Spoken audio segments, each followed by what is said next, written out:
Japan is hands down one of our favourite countries to visit. The culture, the food, the history, the chaos. We just love it. In this video we are taking you along with us on an epic 14-day journey through Japan, exploring the amazing cities of Tokyo, Kyoto and Osaka. Whether you're into high-tech city life, peaceful temples or mouth-watering street food, we've got it all covered. If you're planning your own trip to Japan, this video is for you. We'll be sharing how we spent 2 weeks across Tokyo, Kyoto and Osaka, with tips, must-see spots and hidden gems to help you make the most of your adventure. So let's dive into how to spend 14 unforgettable days in Japan.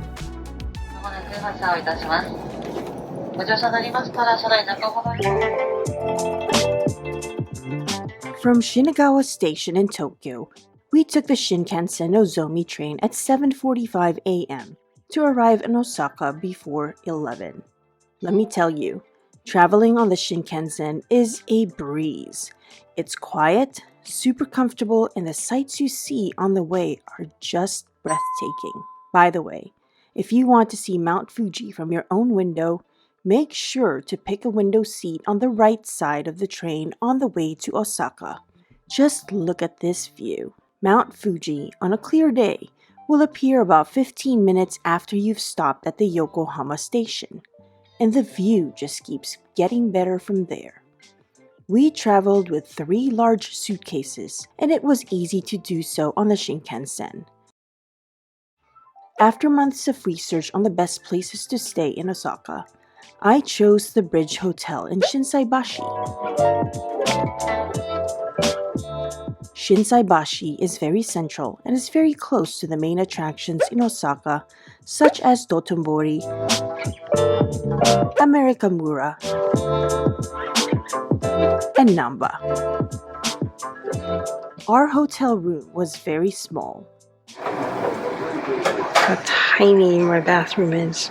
However, the Bridge Hotel had the best buffet breakfast, and they also provided free ramen at night. And they had a row of massage chairs at reception, which I found to be very helpful, especially after a long day of walking.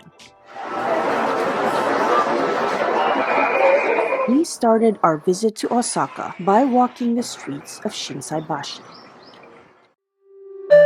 Our first stop was Amerikamura, which is a lively hub of Western youth culture. Small cafes and vintage stores line the streets of Amerikamura. This area has many of the shops, bars, and restaurants and seemed pretty busy even on a midweek day. Osaka is a haven for shoppers. There are so many shopping streets here, and every one of them suits any budget. The first one we walked to was Shinsaibashi Suji, a bustling covered shopping street that showcases Japan's love for consumer retail.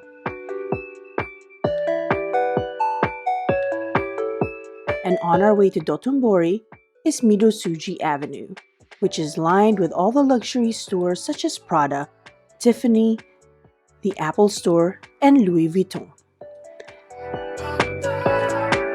At last, we reached Dotonbori, which is what Osaka is probably most known for. Dotonbori is a lively and iconic district in Osaka, known for its bright neon lights, giant billboards, and bustling atmosphere. Located along the Dotonbori Canal, it's a popular destination for both locals and tourists, offering a variety of street food including takoyaki and okonomiyaki.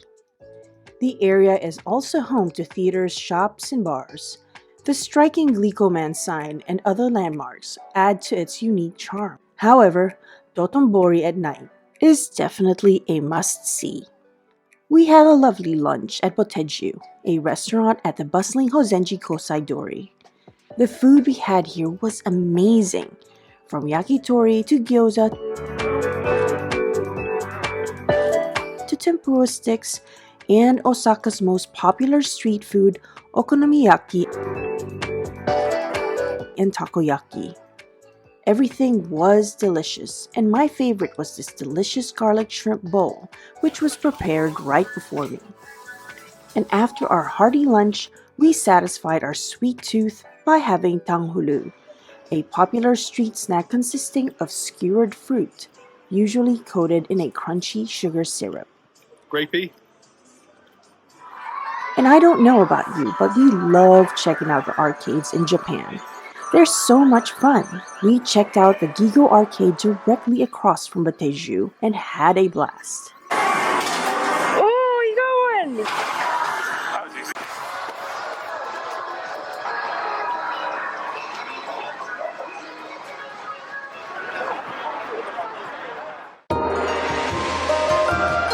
Not far from Dotonbori is Ebisubashi Suji, another vibrant covered shopping street. Ebisubashi Suji is known for its lively atmosphere. The street is lined with a wide variety of stores, including fashion boutiques, restaurants,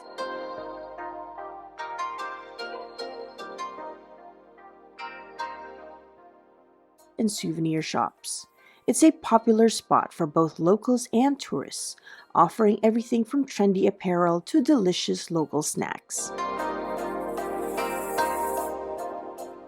The iconic Ebisubashi Bridge at the street's end adds to its charm, connecting the vibrant commercial district with the scenic Dotonbori Canal. One of the main things to do in Osaka is the Ebisu Tower, or also known as the Don Quixote Ferris wheel. There are actually 3 really amazing Ferris wheels in Osaka, but what makes this one particularly unique is the fact that it's not round. So after being closed for a very long time, they reopened it in 2018. It's closed right now, but Adrian and I are going to go up there today, and it's directly linked to the Don Quixote shop, which is closed right now, but I will show you guys later. Just past the Ebisubashi Suji is Namba Station. We then continued our walk to the Namba Yasaka Jinja, a Shinto shrine in the Namba district of Osaka. This is a unique shrine, and certainly not one we had seen before. The most iconic feature of Namba Yasaka Jinja is its large lion-shaped building that serves as the shrine's main hall. The lion head is a symbol of protection. In Japanese temples, you can buy an ema, a small wooden plaque in which Shinto and Buddhist worshippers write prayers or wishes. I bought one, wishing happiness for my family and eternal rest for our departed son Miko.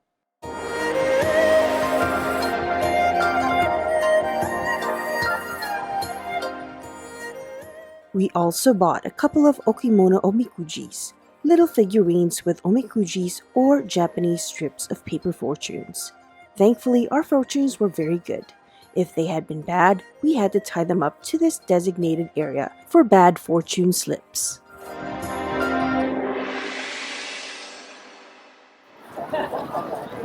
On our way back to the hotel, we stopped by the Hozenji Temple. Please note that this is down a pretty small alleyway close to Ebisubashi Suji. It may be hard to find, but a visit here is definitely worth it. The alleyway leading to the temple is actually an integral part of the experience. This narrow cobblestone street is lined with old shops, izakayas, and small restaurants, many of which offer traditional Osaka cuisine. The temple's main feature is a Fudomuya statue, which is often draped with moss and continuously splashed with water by visitors. The practice of pouring water on the statue is believed to bring good fortune, protect from illness, and cleanse sins.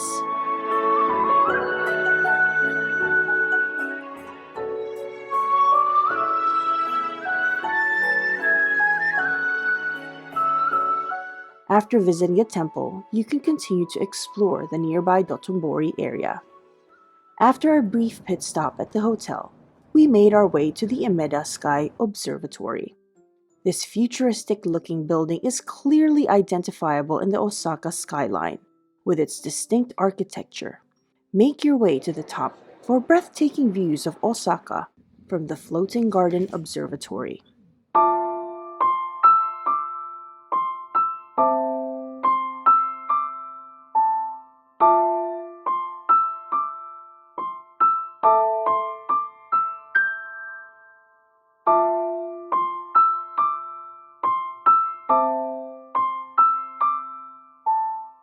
as we visited in December, it also had a Christmas market. This definitely tried to mirror those in Europe, and while nowhere near as good, it was a very small yet beautiful market. Prior to reaching the outdoor observation area, we walked through a stunning display of Christmas trees. I also pre-ordered a padlock when I booked my Umeda Sky tickets through Klook. After choosing my padlock color, I had it engraved, which I then hung outside. Umeda Sky is a perfect spot to get panoramic views of the vibrant city of Osaka.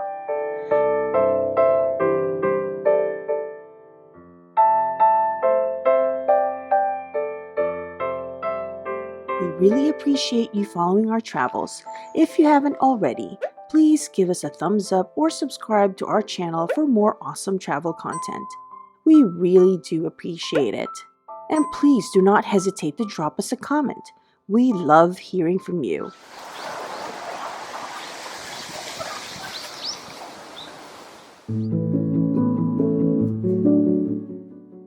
The following day, jet lag hit us hard and we ended up waking up super early. So Adrian and I decided to head to one of Osaka's most beautiful Shinto shrines, the Sumiyoshi Taisha.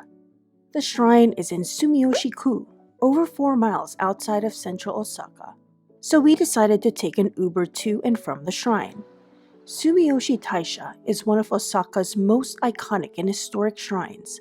Founded in the year 211, it is dedicated to Sumiyoshi no Okami, the deity of safe travels and maritime activities. The shrine's unique architecture, known as Sumiyoshi Zukuri, is characterized by its straight-line beams and absence of central pillars, distinguishing it from the other Shinto shrines in Japan. We explored the beautiful grounds, which include the famous Sumiyoshi Taisha Shrine Bridge, a red art structure that symbolizes the passage between the human world and the divine.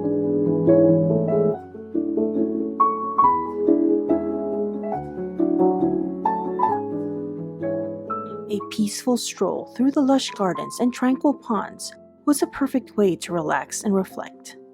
For those interested in traditional rituals, visitors can participate in prayers for safe travel and good fortune.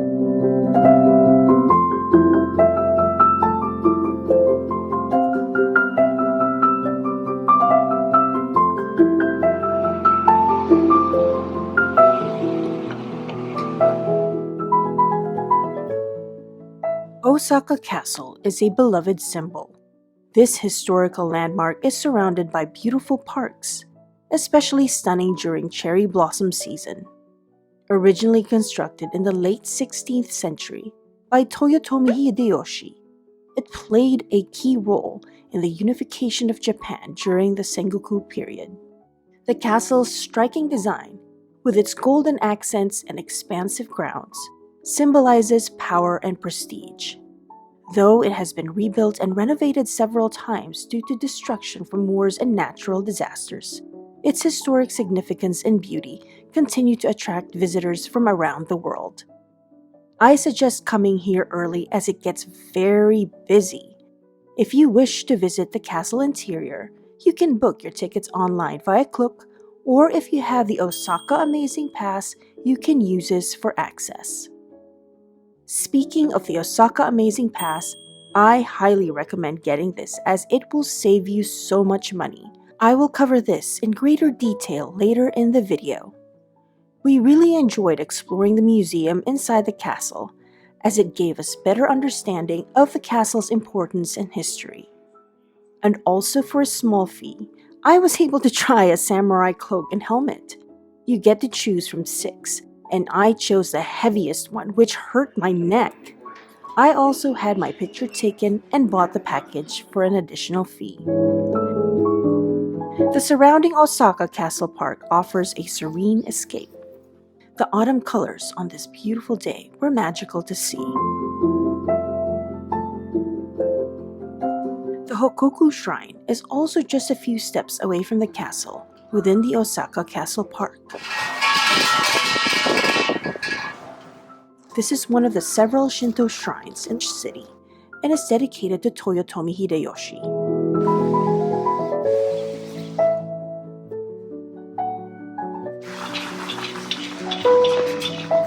You can also take a boat ride around the perimeter of the castle, but as it was a very windy day, we were happy to go inside and find a place to warm up. Just outside of the castle is a building that houses a number of shops, eateries, including this one with black ice cream and cute and yummy donuts. A frog donut. So cute!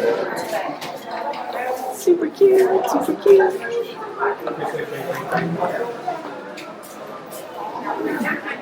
There was also a Tully's coffee shop.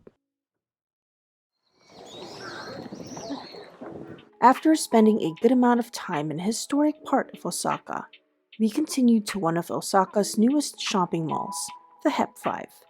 The mall houses over 100 shops, mostly fashion retailers catering to the younger market, and also has an extensive food hall.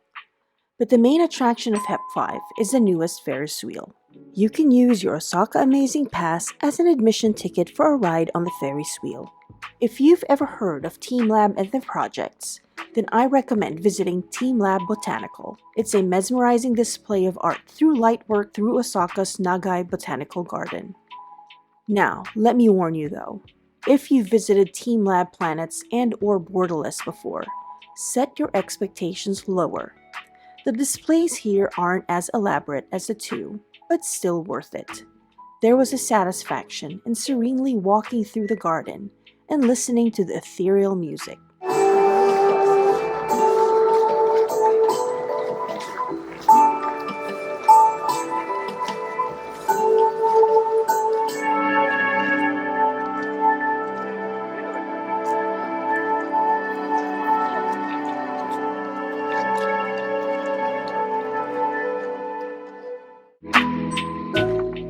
I suggest booking your tickets online as they get sold out pretty quickly.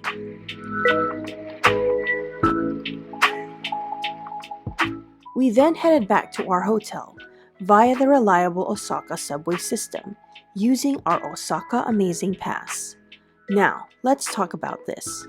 I cannot recommend this pass highly enough. If I were you, get a 2-day pass through Cloak, which will cost you 5,500 yen, or roughly about $35. 1 day costs 3,300 yen, or approximately $21. The pass gives you access to approximately 40 attractions, including the interior of Osaka Castle and the Tempozan Ferris wheel. In addition to this, it gives you unlimited access to a good network of railways and buses throughout the 2-day period. This alone is a huge cost savings. The Osaka Amazing Pass will also provide you full access to the Omeda Sky Observatory until 3 p.m. After 3 p.m., you get 20% off the admission price. You can buy the pass in advance and activate it as soon as you arrive in Osaka. Then, all you will need is the QR code on your phone or print it out. However, if there is more than one person in your party, I suggest buying one individually for each person.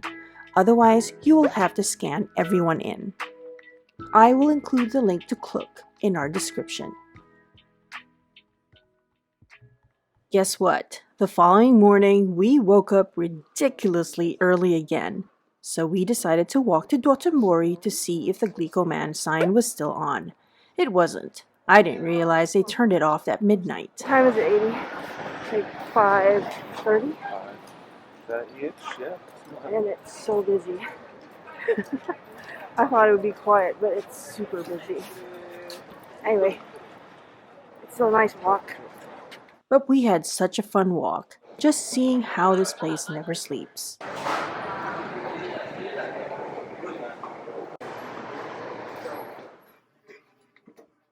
At breakfast, I was really excited to head to our next destination.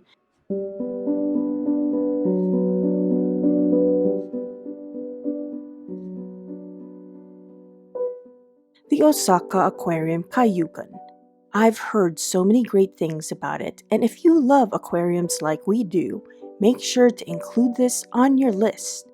The Osaka Aquarium Kaiyukan is one of the world's largest aquariums and features incredible marine life, including whale sharks,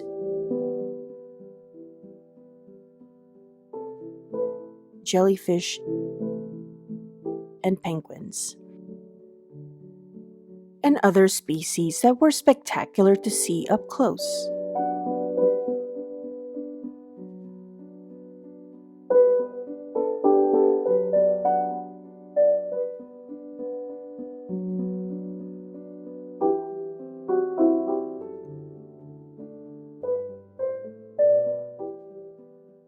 But my favorite was the jellyfish room.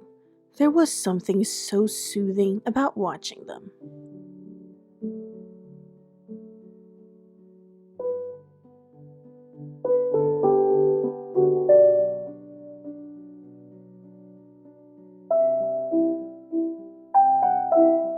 It was so fun to see them getting fed, especially the seals and the penguins.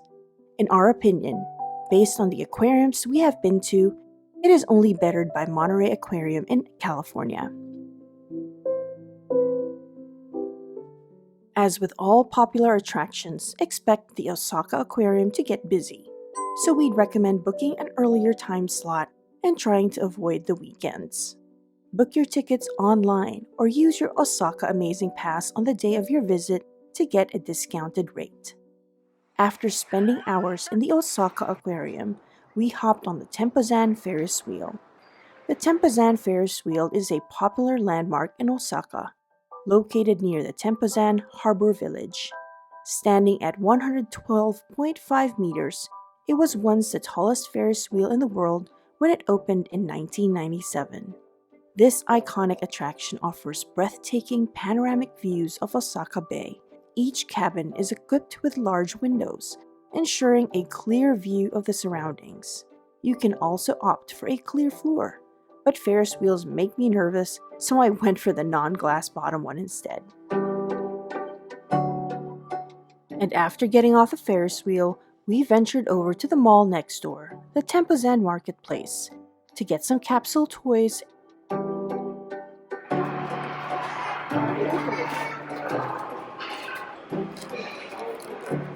Look what I got. Woohoo! And check out these adorable animals. After finishing, we headed out to Denden Town, Osaka's smaller version of Tokyo's Akihabara, which is a haven for electronics, anime,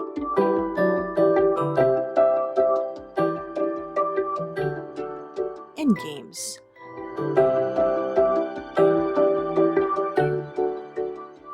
Then we walked over to Kuromon Market, which is a vibrant and bustling food market known for its wide variety of fresh, high-quality produce, seafood, meats, and street food. Often referred to as Osaka's kitchen, it has been a staple for locals and tourists alike for over a century. The market is famous for offering everything from sushi and takoyaki to traditional Japanese sweets and snacks. It's a great place to experience authentic Osaka flavors and shop for unique ingredients. Here, I had this gigantic squid senbei.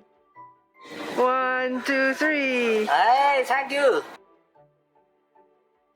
Which was yummy, and fresh snow crab legs, which were absolutely delicious. Expect the market to be busy around lunchtime and early evening, so in order to enjoy the market and be able to look around a little bit more, maybe try to visit slightly outside of these times. And remember to bring cash.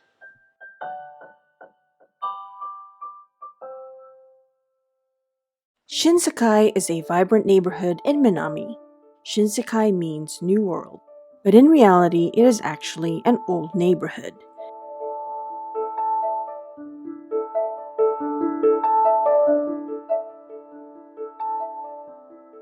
After strolling through the market, we decided to return after dark. We then proceeded to visit Shitenoji Temple, one of Osaka's most popular attractions. Unfortunately, when we arrived, it was already closed.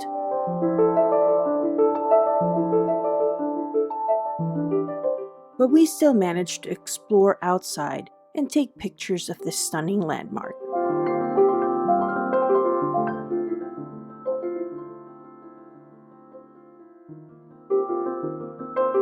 We also visited the graveyard nearby and respectfully walked the grounds. While we were there, we spotted rows of Jizo statues, symbolizing Buddhist deities that protect children and travelers.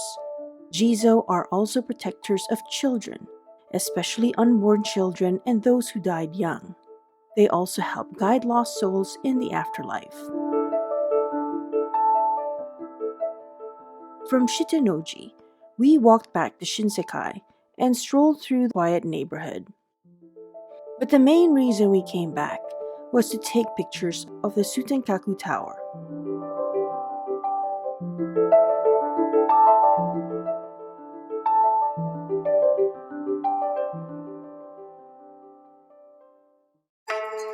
Then, we went back to Dotonbori to ride the Ebisu Tower Ferris wheel.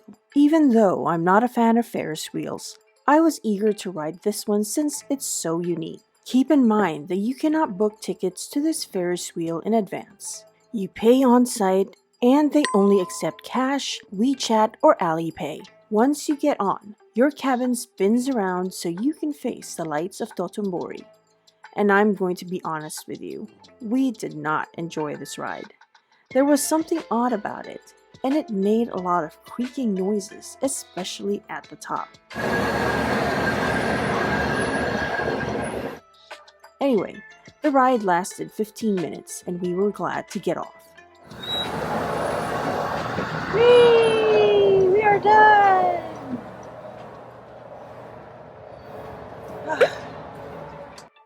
Since the Ferris wheel is directly linked to the Donkey store, we did a little bit of shopping and browsing around.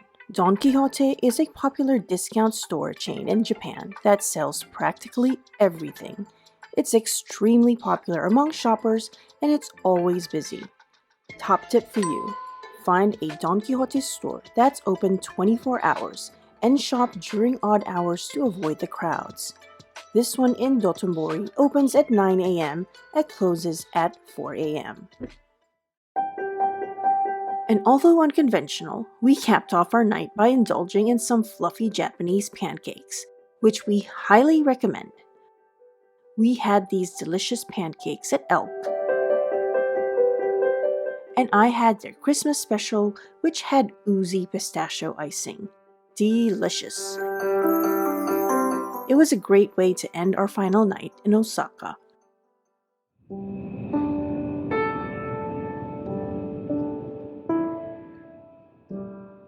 Kyoto is in the Kansai region of Japan, located about 450 kilometers south of Tokyo, which in my opinion is best reached by train.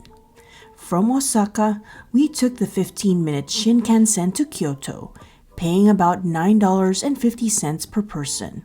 After months of research, we settled on an accommodation in Higashiyama Ward's Kiyomizu, which is within walking distance of the city's main attractions. Kiyomizu is a beautiful and historic site, but it can also be quite crowded. To complete our Kyoto experience, we stayed in a traditional machiya, a narrow, long wooden townhouse with old-world charm and modern functionality.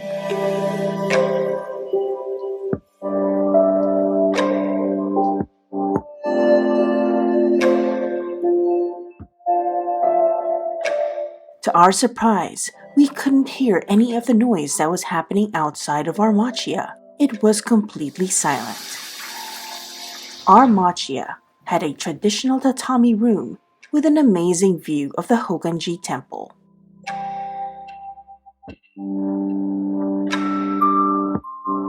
Sanenzaka, a historic cobblestone street lined with old wooden machiya houses, charming shops, and tea houses, was just at our doorstep.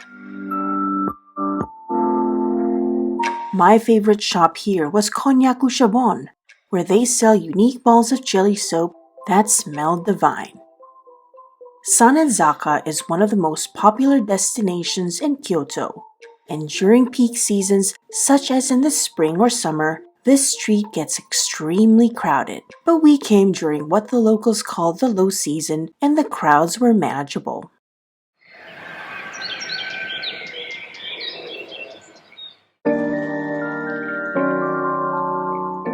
Matsubara Dori Street, a bustling thoroughfare in Kyoto with its many shops, restaurants, coffee and tea shops, leads to Kiyomizu-dera, one of the city's most popular Buddhist temples. The temple appeared extremely busy that day, so we opted to explore its grounds and gardens, which is a breathtaking sight during autumn.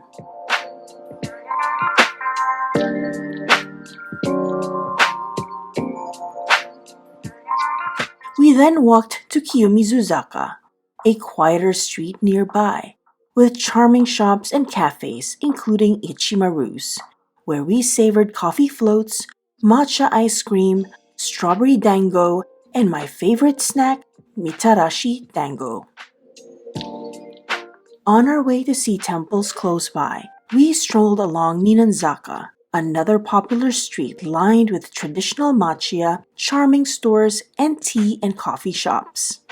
Up the hill from Kiyomizu, we visited Ryozen Cannon, a solemn Buddhist monument dedicated to the souls of soldiers who died during wartime. It features a towering statue of Cannon, the goddess of mercy, and the wishing precious stone, believed to grant wishes if you circle the stone with your right hand on it as you silently make your wish. Adrian captured the garden's beauty in pictures, while I explored the statue's interior that provided dedicated areas for worship and reflection. We really appreciate you following our travels. If you haven't already, please give us a thumbs up or subscribe to our channel for more helpful and awesome travel content. We really do appreciate it.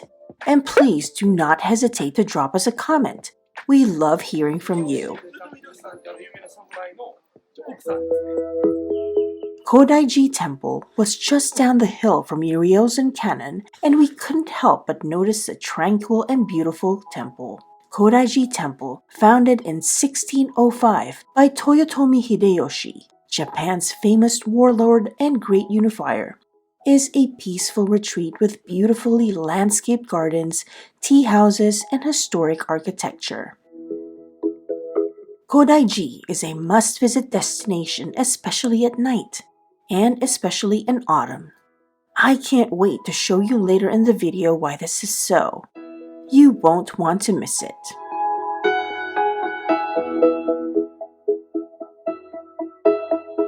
Just a quick walk from Kodaiji is Yasaka Shrine, the gateway to Maruyama Park. This is one of the most famous shrines in Kyoto. Founded over 1,350 years ago, the shrine is located between Gion and Higashiyama and is popular with tourists visiting the two districts. In front of the shrine's main hall stands a dance stage with hundreds of lanterns lit in the evenings. Each lantern bears the name of a local business. Here is a top tip. Temples in Japan have opening and closing hours, while shrines never close. Just steps away from the shrine is a food market selling popular street food such as bamboo shoots, yakitori, noodles, and freshly made taiyaki, a fish-shaped pastry with a plain or flavored custard or red bead filling. Afterwards, we walked across the Kamo River and continued on to Shijodori Street. Shijodori Street is a bustling main street that combines modern and traditional shops, department stores, and food stores. My favorite shop here is Maikoto, with their adorable and delicious candy. On our way to Nishiki Market, we stopped at the Teramachi Kyogoku shopping street, a bustling covered arcade that's a perfect mix of traditional shops, cool boutiques, and yummy local eateries.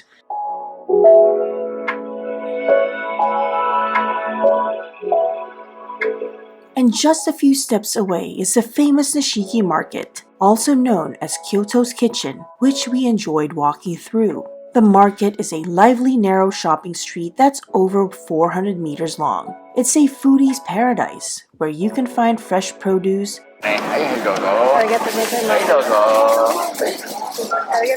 traditional Japanese ingredients, and delicious street food stalls. You can try all sorts of yummy treats, from sweet treats to savory snacks like tempura. It's important to bring cash on your trip here, since most of the vendors won't take cards or mobile payment. After Nishiki Market, we just had to rest our feet and indulge in some savory snacks. We ended up at Torisei Shijo, an izakaya that mostly serves yakitori. By the way, I highly recommend the crispy garlic chicken skin. Matcha House is a charming cafe chain that's all about Japan's famous green tea. They've got a bunch of yummy matcha drinks, treats, and desserts. We tried their desserts and drinks, but my favorite was the matcha tiramisu. It's a lot creamier than an original tiramisu, but I actually really liked it. And we shared a delicious sundae with glutinous rice balls and red bean. Kyoto can be extremely hectic during the day, but at night, it has become one of our favorite places to enjoy a stroll. And on this night, we returned to Kodaiji Temple to see this, the night illumination.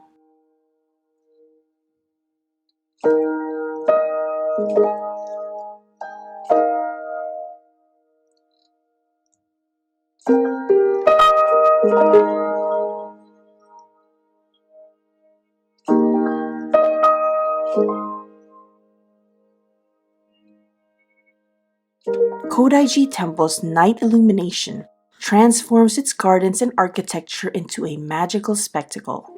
During select seasons like autumn, the serene Zen gardens, ancient trees, and iconic structures are bathed in soft, warm lighting, creating a mesmerizing contrast against the night sky.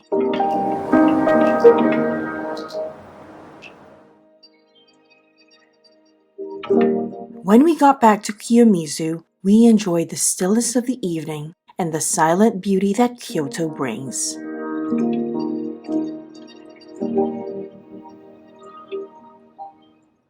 The following morning, we got up early to see the sunrise at Kiyomizu-dera. Waiting for the Kiyomizu-dera to open. It's almost 6 a.m. As soon as we got in, I was told that we couldn't get access to the temple because we didn't have cash. They only accepted cash, and there were no cash machines close by. Don't make the same mistake I did. Always bring cash. Well, at least I saw the sunrise from the temple grounds.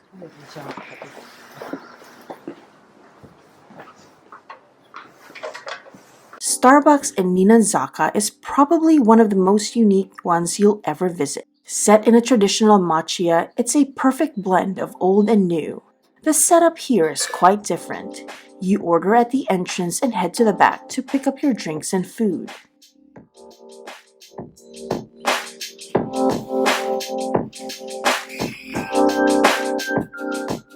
Upstairs is a tatami room where you can enjoy drinks and delicious food. I myself enjoyed sitting on the floor. If you can, get here early. It gets very busy and seats inside can be hard to find. After our delicious breakfast, Adrian and I traveled to one of the most beautiful temples we have ever seen, the Kinkakuji Temple, also known as the Golden Pavilion, famous for its 2 top floors that are covered in gold leaf. I couldn't help myself from staring at the temple's reflection in the pond. Unfortunately, visitors aren't allowed to go inside the temple, but we didn't mind. We spent plenty of time in the beautiful garden, and it was just as magical. If you're planning to visit the Kinkakuji Temple, try to get there early when it opens at 9 a.m. or just before it closes at 5. That way, you can get an unobstructed view of the temple, and you can explore the shops and pay your respects at the other temple that's past the garden.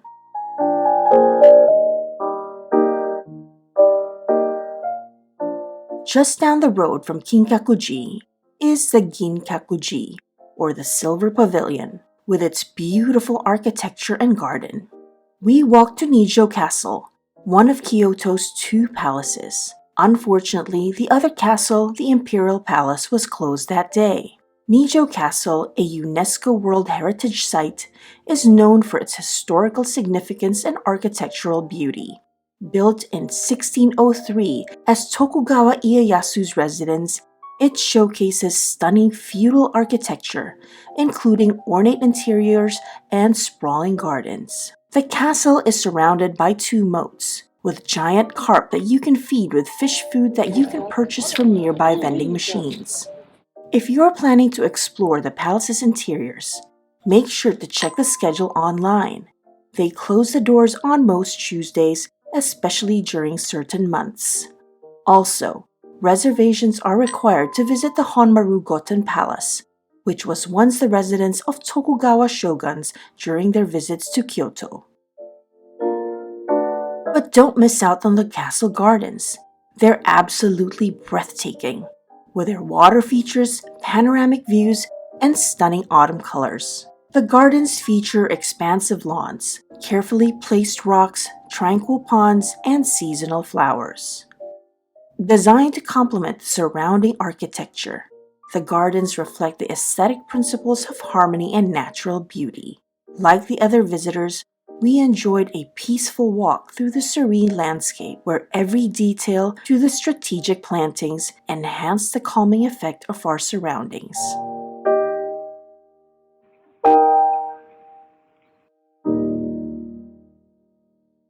One of the things I missed most about Japan are the convenient vending machines everywhere. What are you having? Hot Costa coffee. We decided to head back to Kiyomizu-dera to try our luck, hoping it wasn't too busy. And on our way there, we stopped by the Yasaka Koshindo Temple, a small and colorful temple filled with colorful kukurizaru, where worshippers can write their wishes.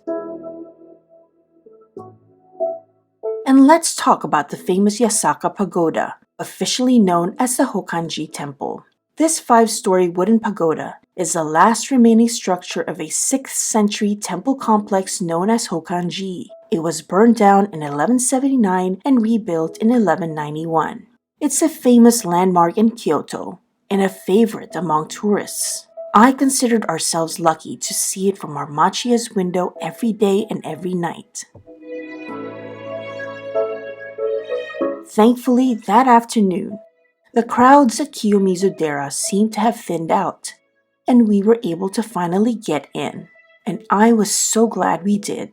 Kiyomizu-dera, a revered Buddhist temple in Kyoto, offers several shrines for worship and prayer, including a Jizo statue shrine, believed to protect children, including those who sadly passed away at a young age.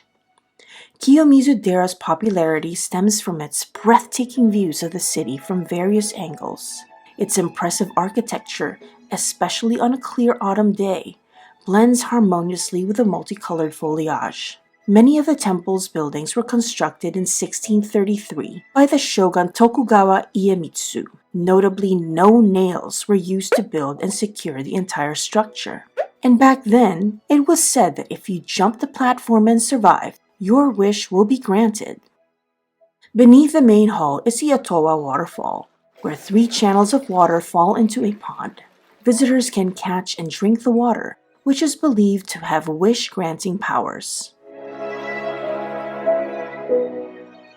I apologize if this segment is lengthy, but I just had to share how beautiful and spiritually moving Kiyomizu-dera is. When you visit places that take your breath away, you can't help but think of those you'd like to share these precious moments with. As the day filled my mind with fond memories and unforgettable snapshots of Kyoto, my heart yearned for my son and wished he was there to see the many beautiful places we visited that day. But I knew, deep down in my heart, that he was looking down from heaven, wholeheartedly agreeing with me.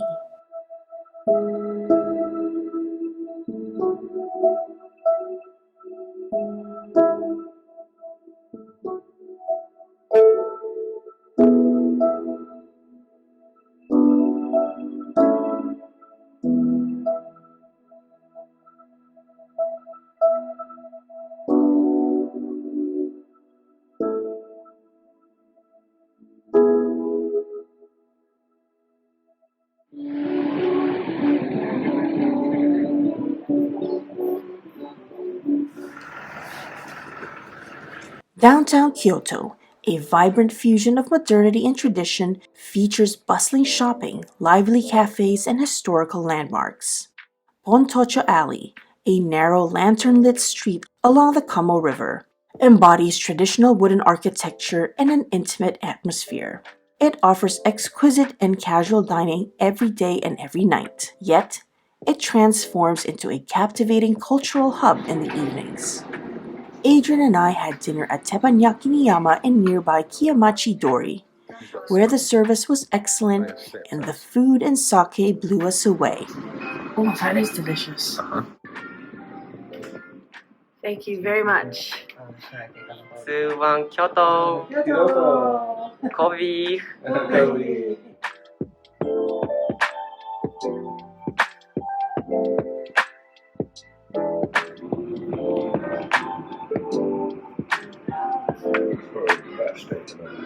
Really?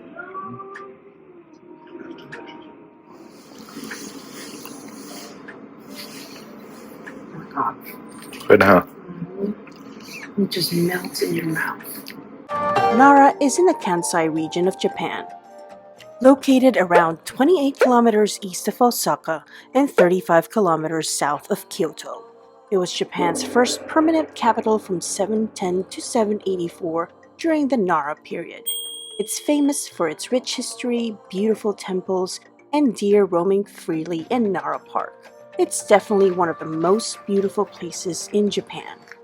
Nara is a walkable city with many of the top attractions close to each other, making it easy to explore on foot. The city is stunning year-round, with cherry blossoms in the spring, lush greenery in the summer, and vibrant autumn leaves. Winter can be quiet and peaceful, offering a serene experience with fewer crowds. We started our day super early and boarded the train for Nara City Station. As soon as we got to Nara, we fueled up at the Starbucks by Kofukuji Temple. By the way, the food in Starbucks Japan is something you definitely must try. It's delicious.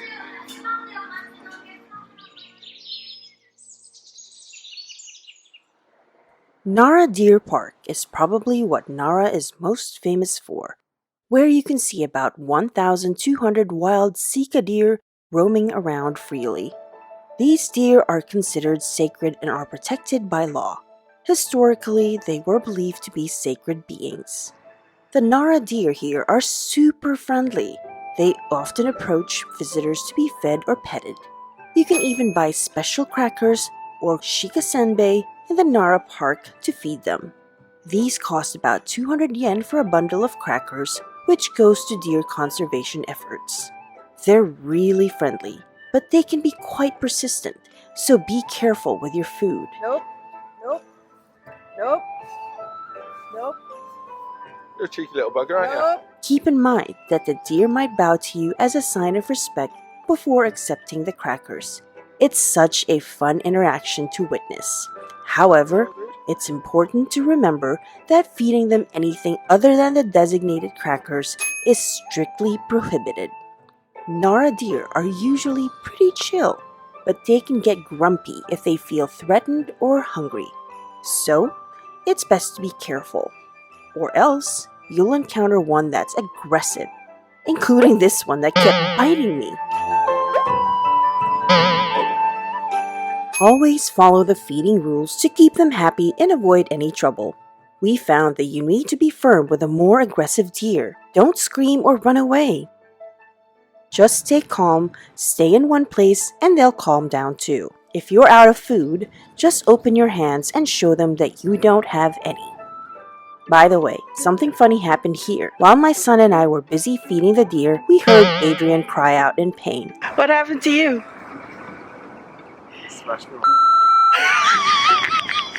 And guess what happened? I guess a buck got frustrated with him and decided to headbutt his crotch. Baby.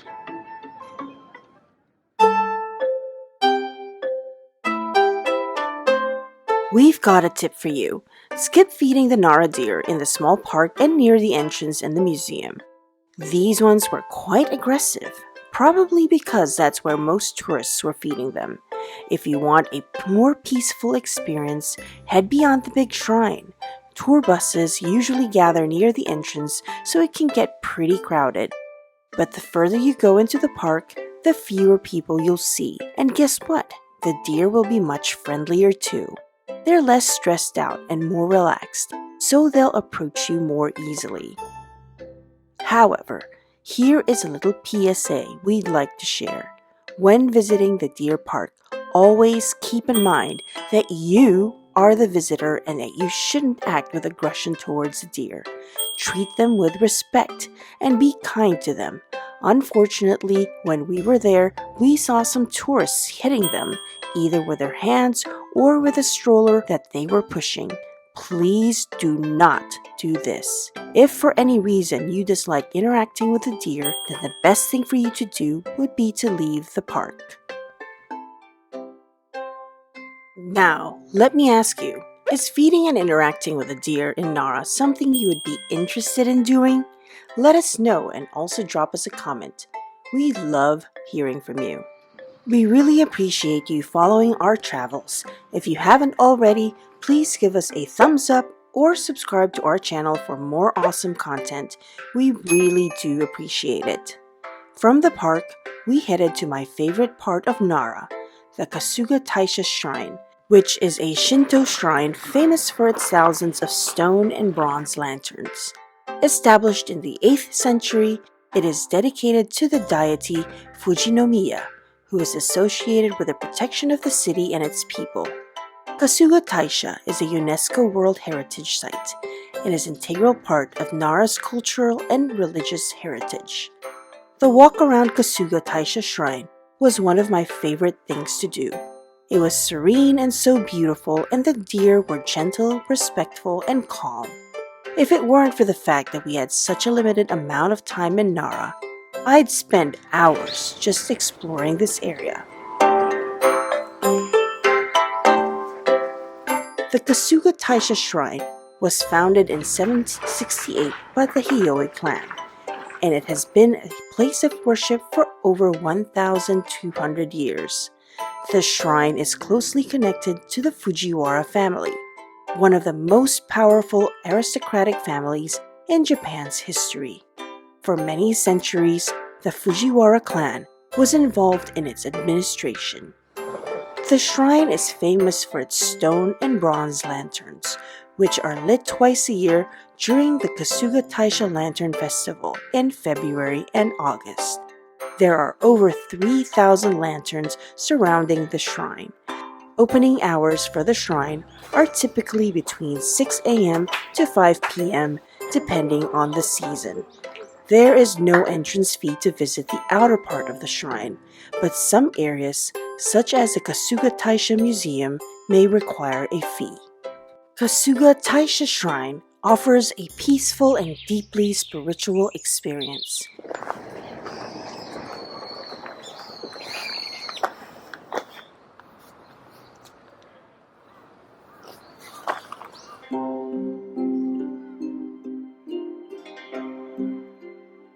Nara also encompasses significant cultural landmarks, including Todaiji Temple, which houses the renowned Great Buddha, the Daibutsu. Todaiji Temple is a UNESCO World Heritage Site and one of Japan's most famous and historically significant temples. Before you reach the Daibutsuden, where the Great Buddha is housed, you will come across two great gates. The first one is Nandaimon, the Grand South Gate, and the temple's main gate. The Great South Gate is the largest temple entrance in Japan.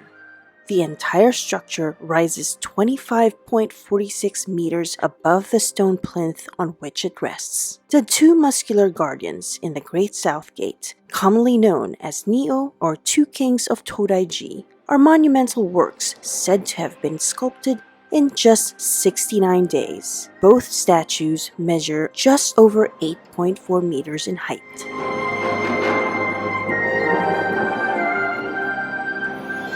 And prior to reaching the Great Buddha Hall is the Chumon, the Tower Gate.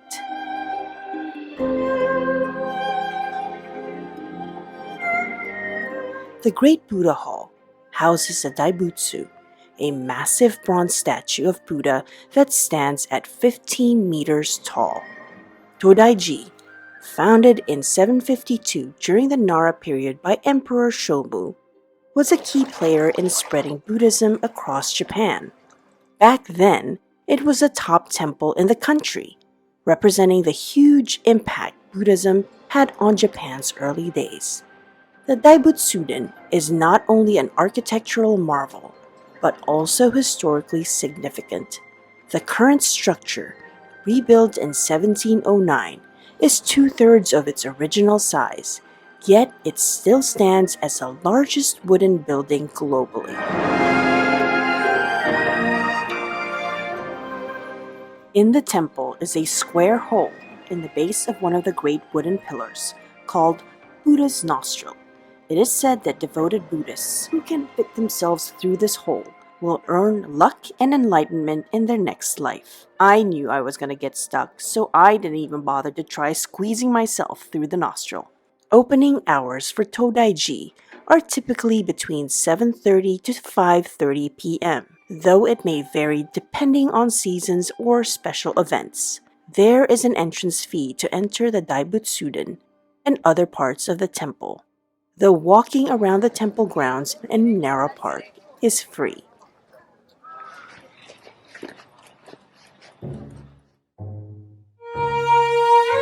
Kofukuji Temple is another UNESCO World Heritage Site. Originally built in 710 and once was one of the most powerful temples in Japan. The 5-story pagoda is a standout feature and is the second tallest wooden pagoda in Japan. Unfortunately for us, the pagoda was under maintenance when we were there. Kofukuji was founded by Kofuku in 669 AD. Opening hours for visiting Kofukuji Temple is typically between 9 a.m. to 5 p.m., but may vary by season or special events. Entrance to the grounds is free, but certain areas may require a small admission fee. Nara National Museum is home to important collections of Buddhist art and artifacts, showcasing the region's rich religious and cultural history. Unfortunately, it was closed on the day we were there.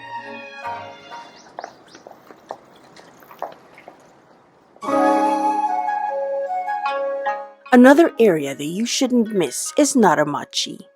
Naramachi is a historic district located in Nara, known for its charming blend of traditional architecture and rich cultural heritage. Once the merchant district of the city, it features narrow, winding streets lined with well-preserved machiya, or traditional wooden townhouses, many of which have been converted into boutiques, cafes, and museums.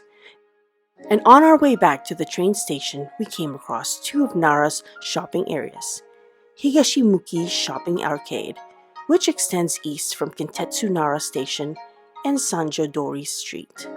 It is a pleasant place to stroll, browsing shops and stores selling souvenirs, arts and crafts, clothes, kimonos, as well as traditional Japanese sweets and ornaments.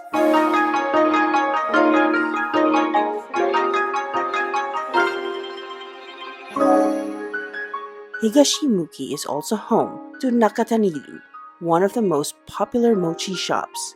Just look at the crowd.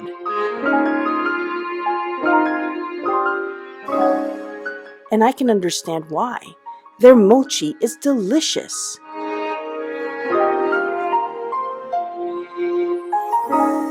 The other is Mochi Dono Shopping Arcade, which lies to the south of Higashimuki Shopping Arcade.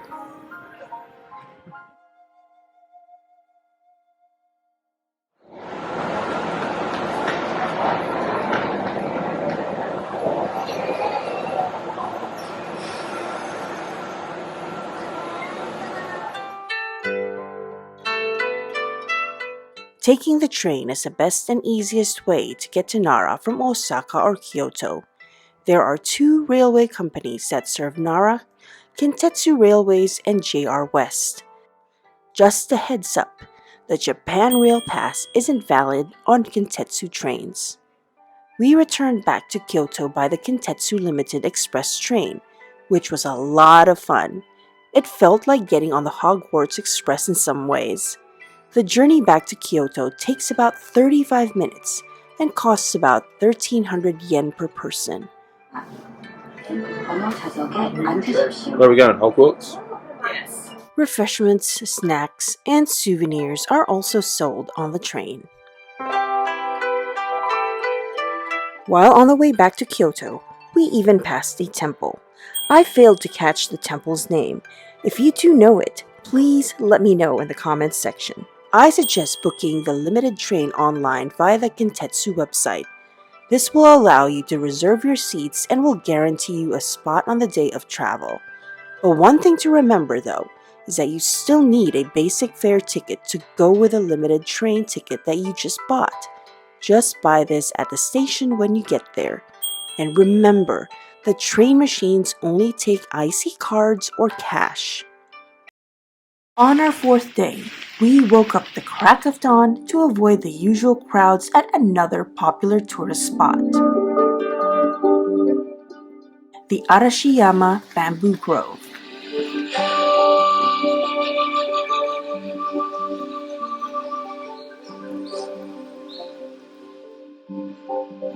It was raining, and we were the only handful of people there.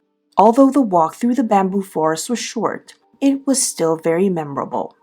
Bread, espresso, and Arashiyama Garden is a breakfast spot that we highly recommend. Formerly the residence of the Kobayashi family, the restaurant exudes a homely feel with its tatami rooms and dining table.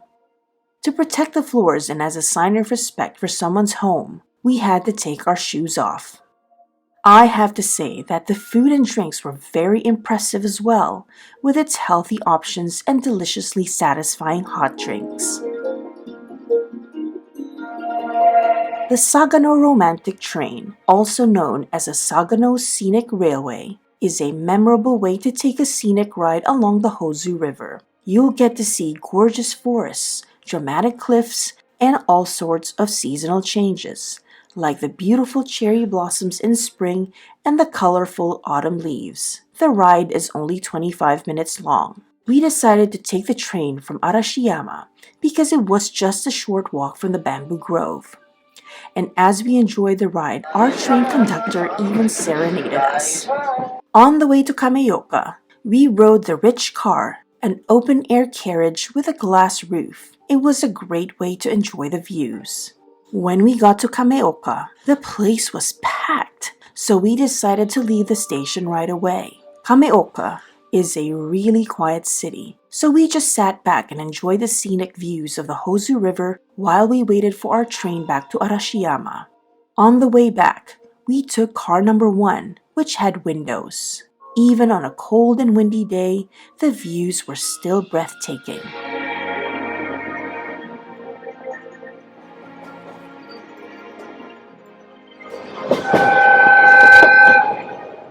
To make sure you get your preferred seats, book your tickets online in advance.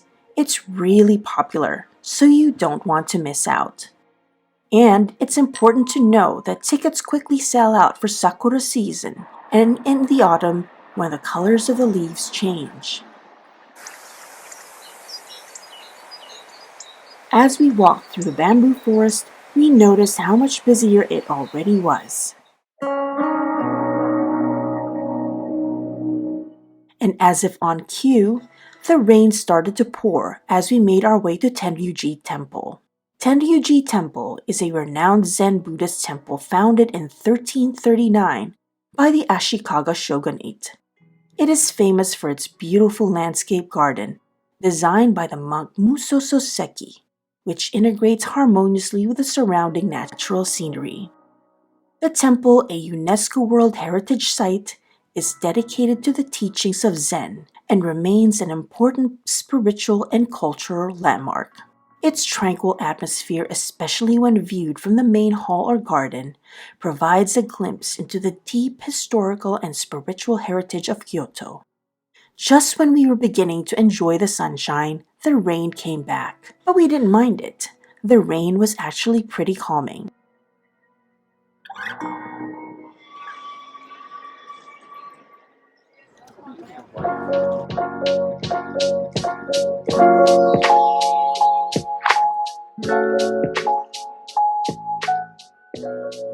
I guess we had starved ourselves in Arashiyama.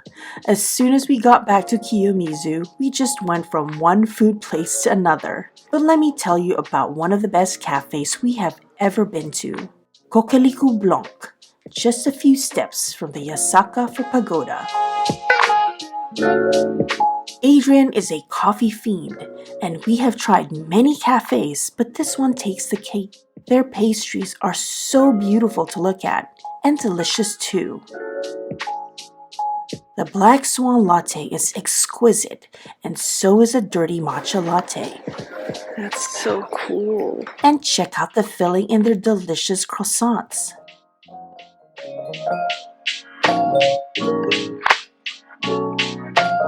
And if you're up for something unique, try these cloud-shaped desserts from Kumonocha.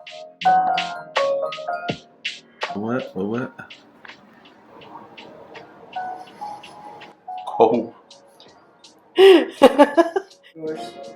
Strawberry. Mine has red bean in the middle. So, what happened on day 5?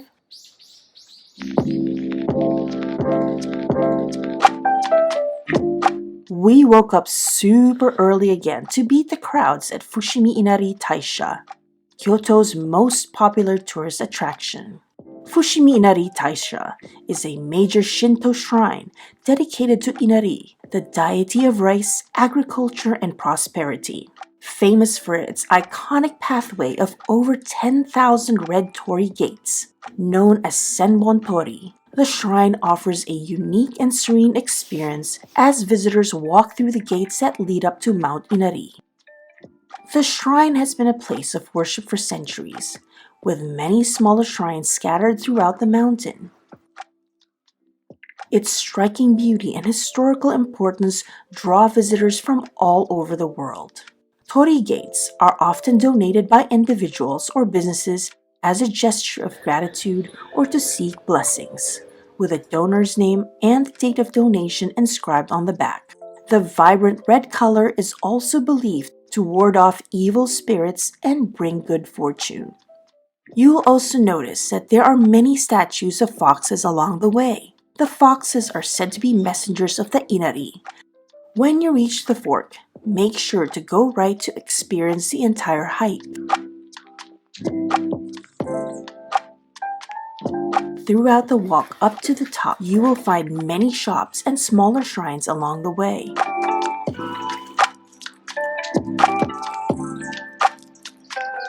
Just a reminder that this hike involves a lot of stairs to climb, but it's very rewarding. And there's even a nice vista point overlooking the city before reaching the peak. This hike will take about 1 hour to 2 hours. But it's beautiful. Before reaching the peak, there are a few tea houses that were perfect for breaks. However, in order to use the seats in the shops, you must order something.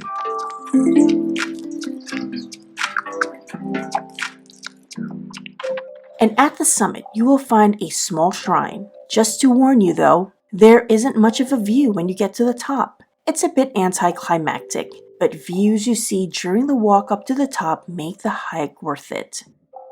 On the way down, we took the longer way and turned right to make the most of the views. And as we made our way to the exit, we came across a smaller shrine with countless figurines of foxes, which are often called itsune.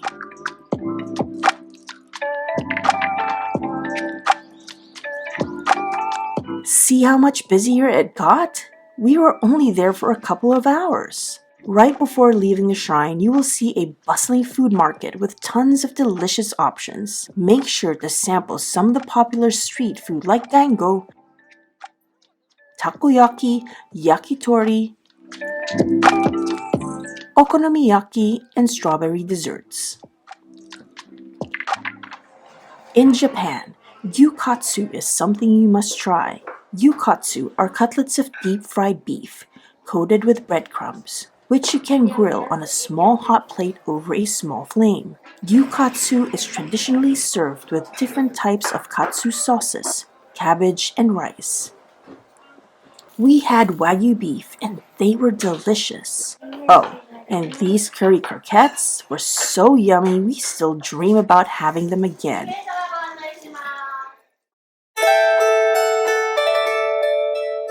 Like many of you, we had heard of Gion District before. It's a place known as the Geisha District where Geisha and Maiko were once known to have entertained their guests. We walked down Hanamikoji Dori, a charming street known for its traditional machiya houses, tea houses, and historic ambiance. We strolled along the cobbled path, soaking in the old world atmosphere while experiencing the beauty of one of Kyoto's most iconic locations.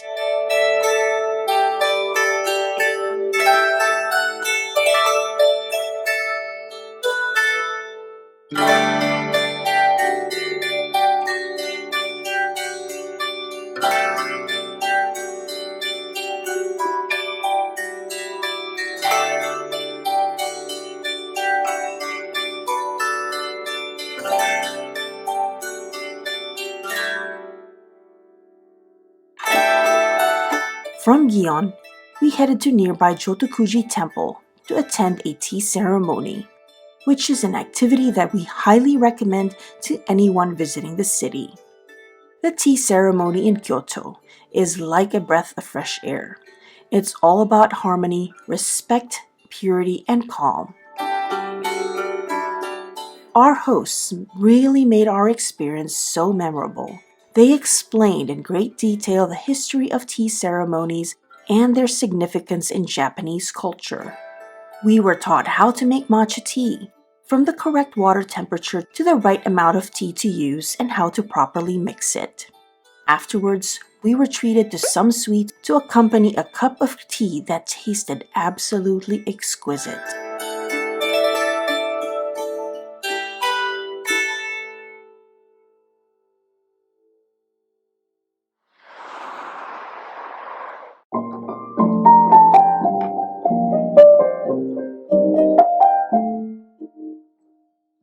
On our way back, we came across Chion Inn, a historic Buddhist temple in Kyoto, renowned for its massive gate, tranquil gardens, and as the head temple of the Jodo sect of the Japanese Buddhism.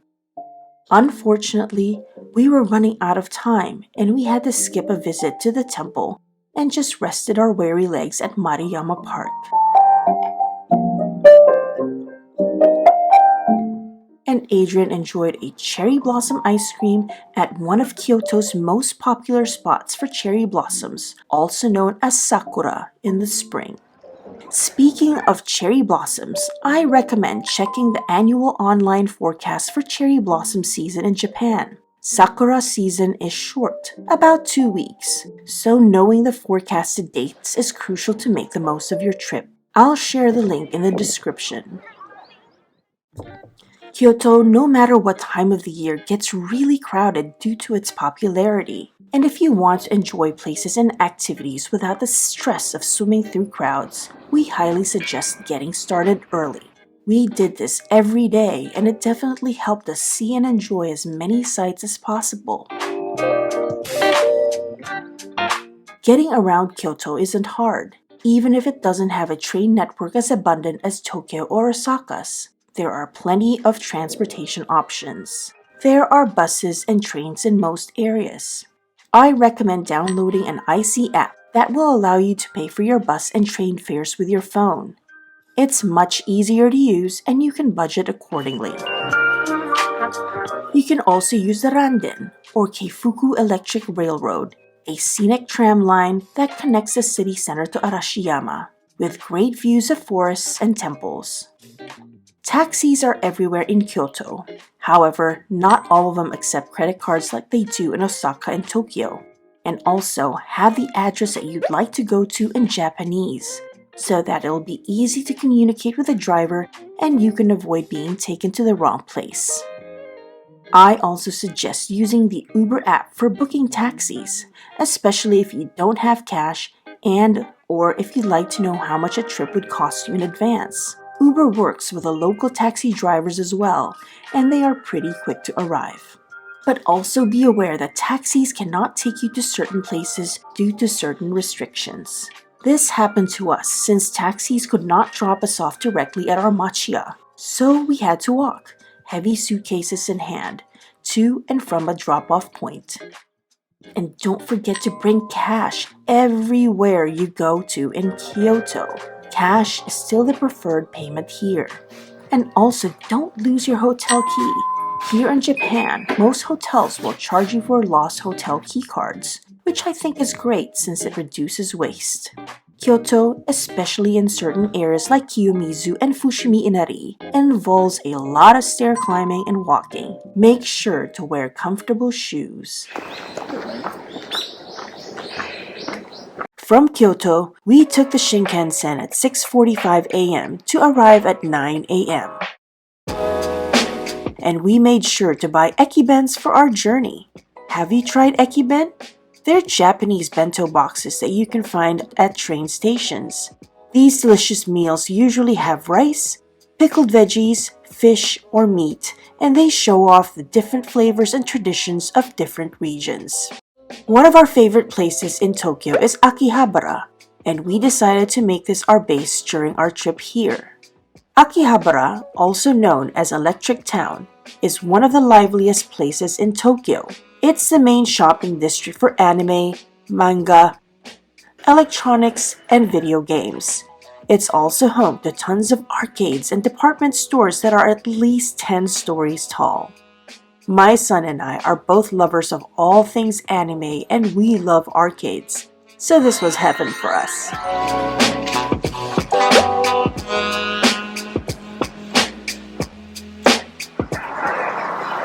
Akihabara is also home to many themed cafes. On our last visit, we spent some time at a maid cafe.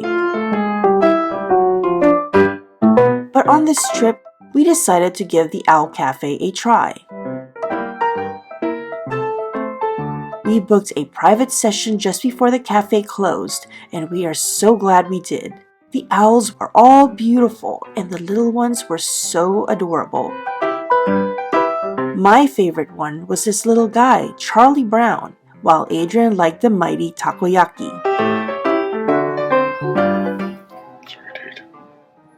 One thing to remember though, if you do decide to spend time here at the Owl Cafe, is that you have to be extremely quiet. Startling the owls is not a good idea, and we were told that owls will poop on you from time to time, and if you do get pooped on, it will bring you lots of luck. So, guess who got pooped on? Me!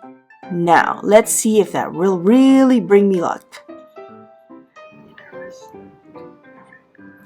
We'll share the link with you in the description if you're interested in going.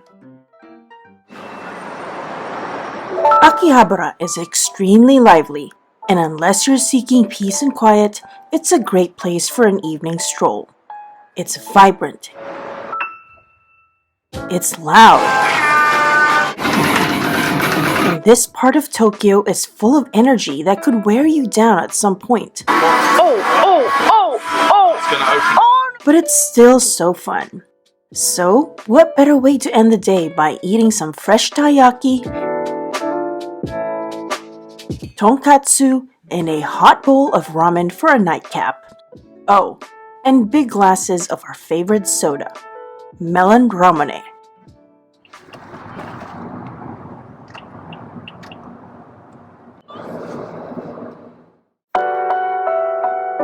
Welcome to Odaiba, the futuristic island with all the latest tech and mega shopping malls, and home to the impressive Fuji Broadcasting Center building. The first thing you'll see at Diver City Tokyo Plaza is a giant unicorn Gundam statue. This life-sized replica of the famous Gundam stands at an incredible 59 feet tall. On the hour, you'll see a small show, and you'll often get a throng of people wanting to take a look at this short but impressive display. In the mall itself, you will find a lot of retailers, including a Ghibli store and many restaurants.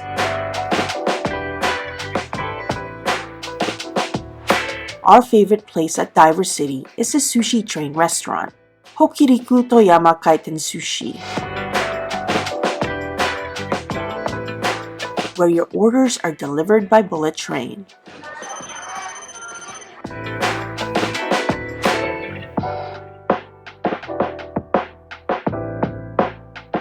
And this fun candy floss and ice cream shop which we had discovered during our last trip to Tokyo. Odaiba is also a must-visit for breathtaking views of Tokyo. The Odaiba Seaside Park offers stunning views of Tokyo Bay. And on clear days, you can even catch a glimpse of Mount Fuji. Here, you'll also find Odaiba's Statue of Liberty, originally erected in 1998 as a temporary tribute to Japan's relationship with France. A few years ago, we rode go-karts on the Rainbow Bridge here in Odaiba. If you're up for a bit of an adventure, I highly recommend this activity. It was a lot of fun. However, to be able to do this activity, you must get an international driving permit. The gardens around Diver City are absolutely stunning in the spring. They come alive with vibrant fields of tulips and cherry blossoms.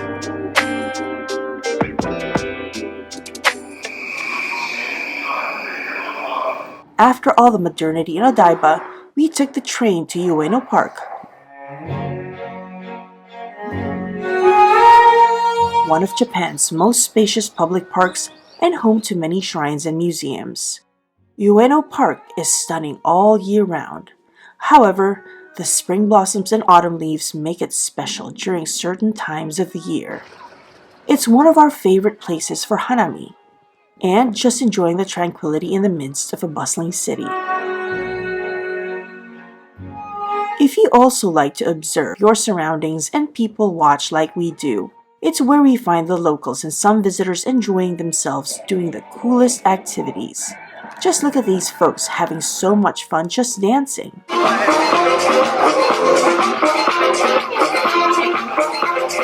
Ueno Park is a must-visit during the magical cherry blossom season, also known as Sakura. When the sakura are in full bloom, the park becomes a dreamlike wonderland. But be warned, this beautiful season is fleeting, lasting only about 2 weeks. You'll need to plan your visit accordingly to catch the peak of the sakura's beauty. I'll share some insider tips later to help you make the most of your visit and witness the sakura in full glory. We found ourselves exploring Toshogu Shrine, which was built in 1616 and is one of the numerous shrines across the country that are dedicated to Tokugawa Ieyasu, the founder of the Edo shogunate. And right by the shrine is the 5-storied pagoda of what was once the Kanneji Temple complex, which used to occupy most of Ueno Park. Many of the structures in what was once this complex now stand isolated within Ueno Park. And another one of those structures is a Benten-do, a Buddhist temple dedicated to Benten or Benzaiten, the goddess of wealth, happiness, wisdom, and music.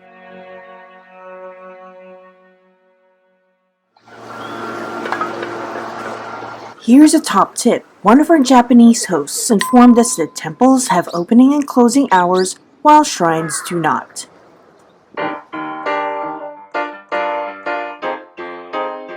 The Benten-do sits on an artificial island on the Shinobazu Pond. And on the way there from Ueno Park are rows of vendors selling a variety of street foods such as takoyaki, yakitori,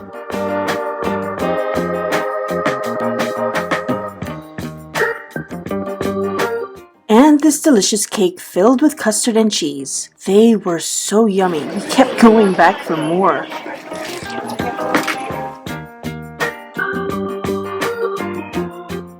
Our next stop was Ikebukuro, a lively, energetic neighborhood in Tokyo, known for its blend of shopping, entertainment, and cultural spots. Whether you're looking to explore quirky cafes, indulge in the latest fashion trends, or dive into Tokyo's vibrant subcultures, Ikebukuro delivers an exciting urban experience. Or if you like arcades like we do, Ikebukuro is home to many of them, including the multi-story Mi Tokyo, where we won our first prizes from the crane machines.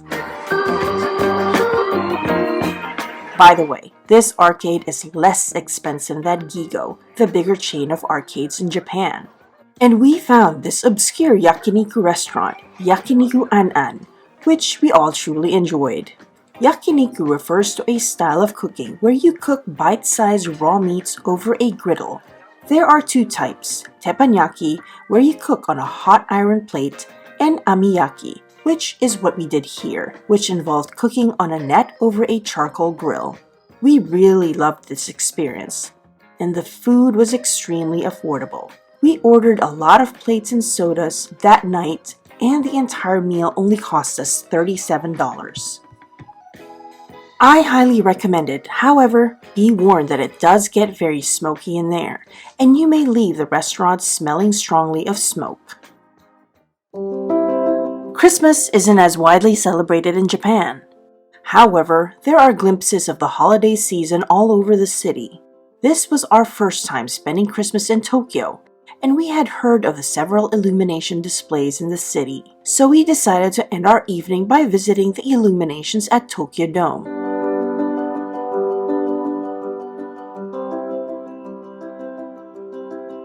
It did not disappoint.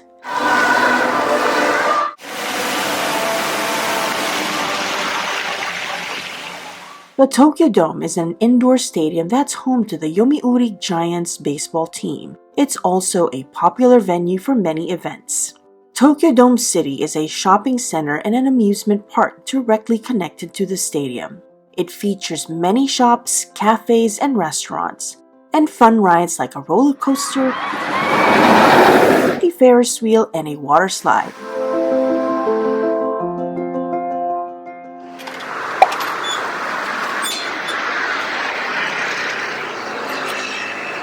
Look at this. What'd you get? It's hot. What'd you get? It's scalding hot. Milk and cocoa. The following day, we woke up extremely excited. We had been waiting years to visit this place, and finally, after multiple attempts, we finally managed to snag some tickets to the Ghibli Museum. If you love Ghibli movies like we do, movies like Princess Mononoke, Spirited Away, and The Boy and the Heron, then you must visit the Ghibli Museum in Mitaka. However, I'm going to warn you that it's extremely difficult to get tickets for this. Here's how to buy them. Tickets to the museum are extremely limited in numbers and are only available through the Lawson website. You can only buy them from 10 a.m. Japan Standard Time on the 10th, the month before your intended visit. So, for example, you want to visit the museum on February 25th, you must buy your tickets on January 10th at 10 a.m. It's the only time you can do so. But here's an important tip. Get on the website minutes before the clock strikes 10. That way, you'll get ahead in the queue. Trust me, as soon as that clock hits 10 a.m., there will be hundreds of people in the waiting room battling for tickets just like you. Opened in 2001, it showcases the beloved works of directors like Hayao Miyazaki, offering an immersive experience into the world of My Neighbor Totoro, Spirited Away, and more. Unfortunately, the museum doesn't allow filming or photography inside. However, the museum features interactive exhibits, original animation network, and life-size models of iconic characters.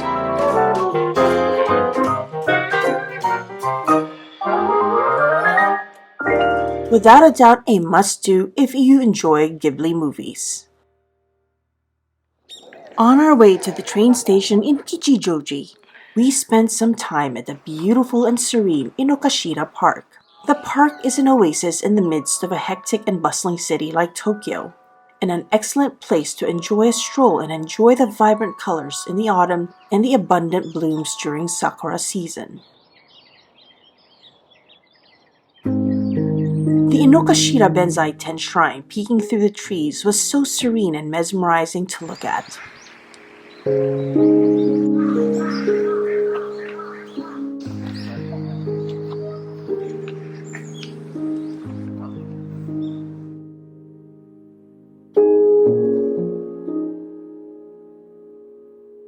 At the park, you can rent pedal boats, some of which are shaped like swans and rowboats. I desperately wanted to get on one, but Adrian reminded me that we unfortunately didn't have a lot of time to spare. Maybe next time.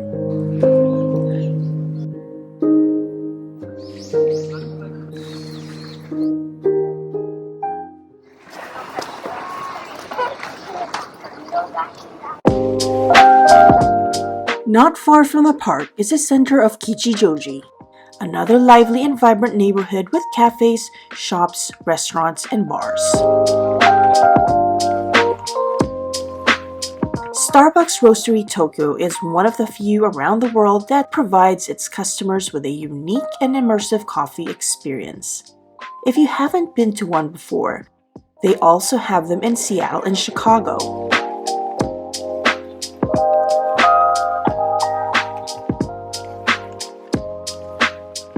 I'll put a link in the description to our Seattle video where we share what our experience was like there. I will also be creating a video about my experience in the largest Starbucks roastery in the world, which is in Chicago.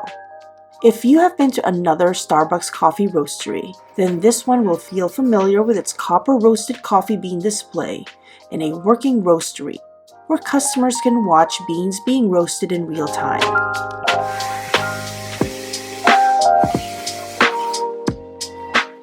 Beyond traditional coffee, the roastery offers exclusive drinks, artisanal pastries, and signature items unique to Japan.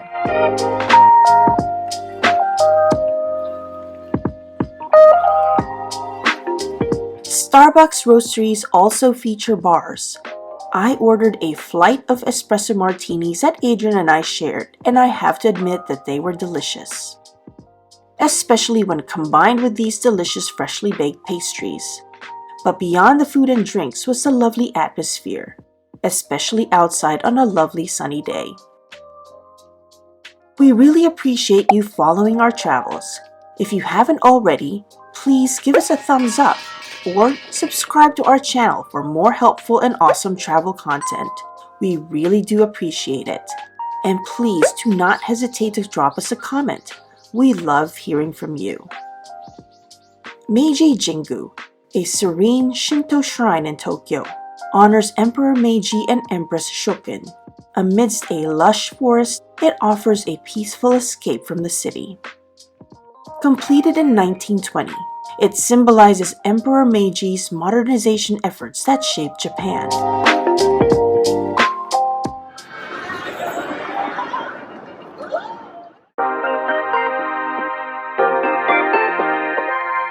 Shibuya is a vibrant and iconic district in Tokyo, renowned for its youthful energy and trend-setting culture. The most famous landmark is undoubtedly the Shibuya Crossing, a bustling, organized chaos of a pedestrian scramble that's considered one of the busiest intersections in the world. Who would have thought that watching people cross a road would be so entertaining? Hundreds of people crossing every which way, surrounded by neon lights and giant screens. It's pure chaos in the best way possible. Shibuya is also a melting pot of fashion, entertainment, and nightlife, with countless shops, restaurants, and bars catering to a diverse crowd. And not to mention themed cafes. On our last trip, we visited a hedgehog cafe. Shibuya pulsates with a futuristic energy, where towering skyscrapers adorned with massive LED screens illuminate the sky. Walking around Shibuya can sometimes feel like you're in a sci-fi movie due to the district's high-tech vibe.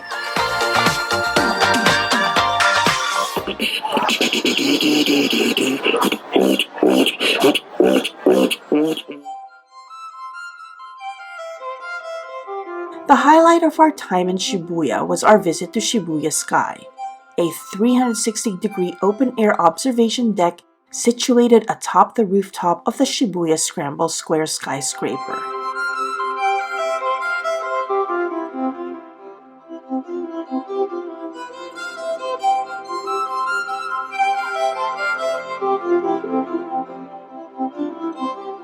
Elevated 229 meters above the vibrant Shibuya district, it provides an unparalleled vantage point to witness breathtaking panoramic views of Tokyo. Before you step out onto the observation deck, it's important to remember that it can get really windy on the rooftop. So, if you have shopping bags and other belongings that you would like to protect or store, use the lockers they have and make sure to have a 100 yen coin handy. Shibuya Sky also features interactive exhibits and a captivating nighttime light show.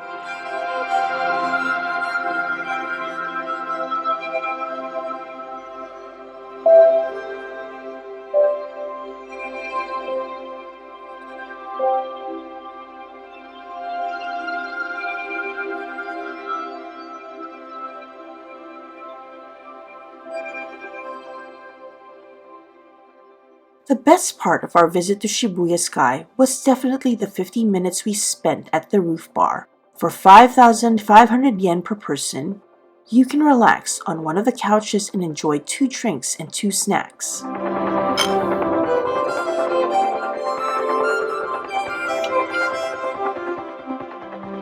It was a great way to unwind and soak in the city views. It was such a relaxing way to enjoy the magnificent view. And we were so fortunate to have visited on a clear night. No wind, no rain, and hardly any clouds in the sky. Shibuya Sky is a very popular attraction, and I highly recommend that you book your tickets way in advance, as they do tend to sell out, especially the hours for sunset.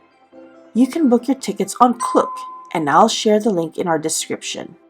Also, check the weather forecast prior to booking your tickets. It's important to know that the observation decks close during bad weather, or if visibility is poor.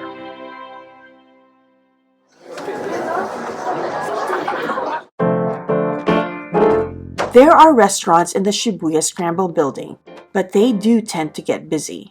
We ended up having a delicious Chinese dinner at Ginza Astor.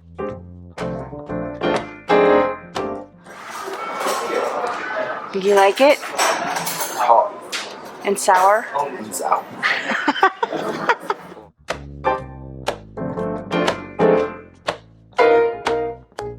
And a snack at the Starbucks within the Tsutaya bookstore. We love Japan so much, but if there's anything bad about it, it's the fact that we cannot stop eating whenever we are here.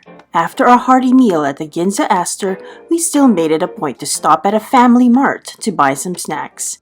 In case you haven't heard, convenience stores, or kombini, as they are called here in Japan, are the best. The food they sell are delicious and very affordable. Every day and night, we always found ourselves in a Lawson, 7-Eleven, or a Family Mart. The following day, we traveled to Nagano to visit the Jihukudani Snow Monkey Park. And this is hands down one of the best, if not the best thing we did during our entire vacation here in Japan. Many of you have probably seen pictures and heard of this place. Formerly known as Jihukudani Snow Monkey Park, it is located in the Japanese Alps, about 170 miles northwest of Tokyo. It's a destination that you must visit when you visit Japan, especially for those who are fond of observing wild animals in their own habitat, and not to mention in a more intimate way since you will be interacting with a good number of the monkeys up close. The park is home to Japanese macaques, also known as snow monkeys. They are famous for their intelligence, adaptability, and unique behavior of bathing in hot springs during the winter months. It's a sight to behold, and arguably the best day trip from Tokyo if you are visiting in the winter. Jihukudani Yain-koen, established in 1964, has become a global hotspot for witnessing monkeys bathing in a hot spring, or onsen as they are normally called. Researchers and photographers flock here to study the ecosystem, and some of them have made groundbreaking discoveries in the area. The name Jihudani means Hell's Valley due to the steam and the boiling water that bubbles out of small crevices in the frozen ground.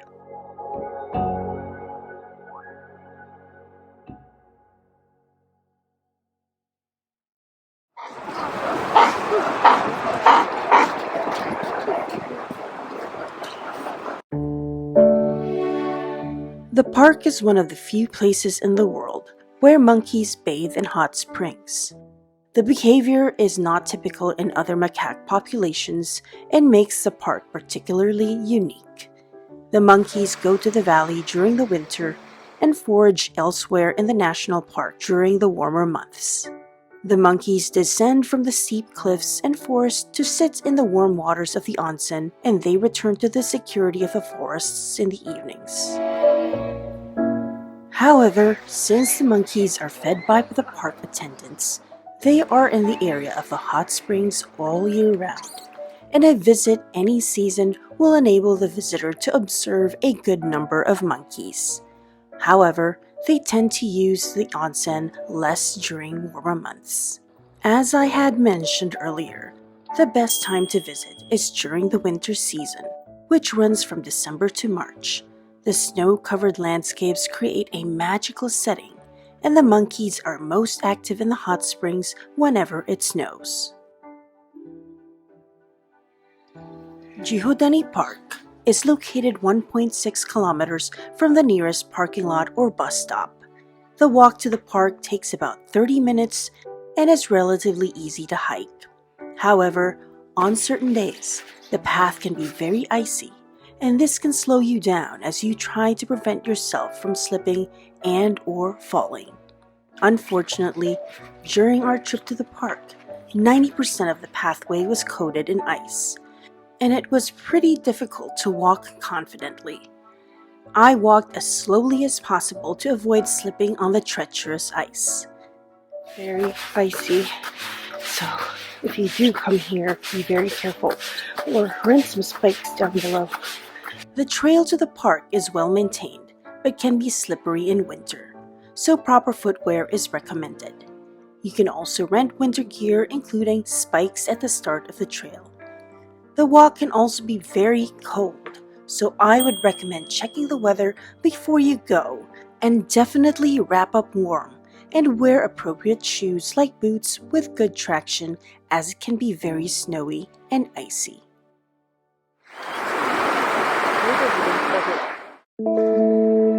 Since the area can experience unpredictable weather, it's a good idea to keep an eye on the official website for any updates before visiting the Snow Monkey Park. I've added a link to the description. Also, don't forget to check the hours as they vary depending on the season.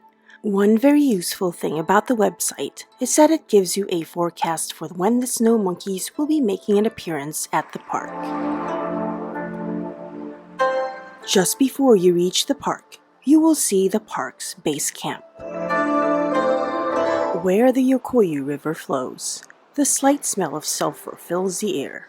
Just before the park entrance was another set of stairs to climb. There is a small entrance fee to pay, but be aware that they only accept cash. And just steps away from the park entrance, this little guy welcomed us. We really appreciate you following our travels.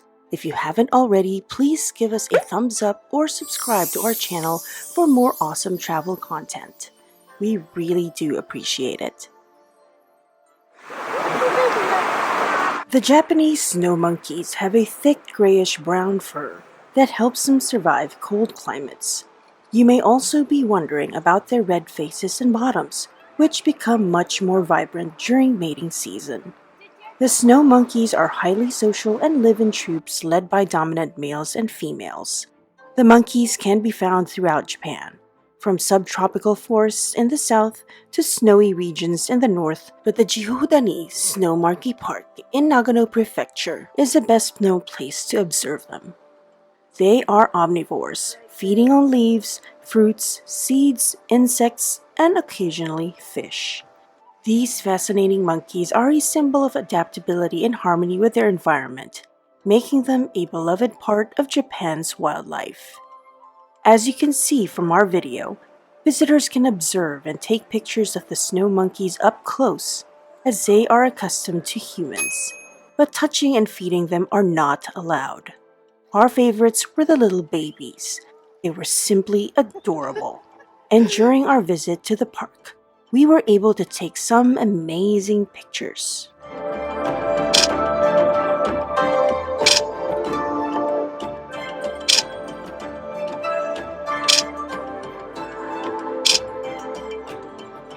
The area can get quite busy, especially if you arrive at the same time as a tour group.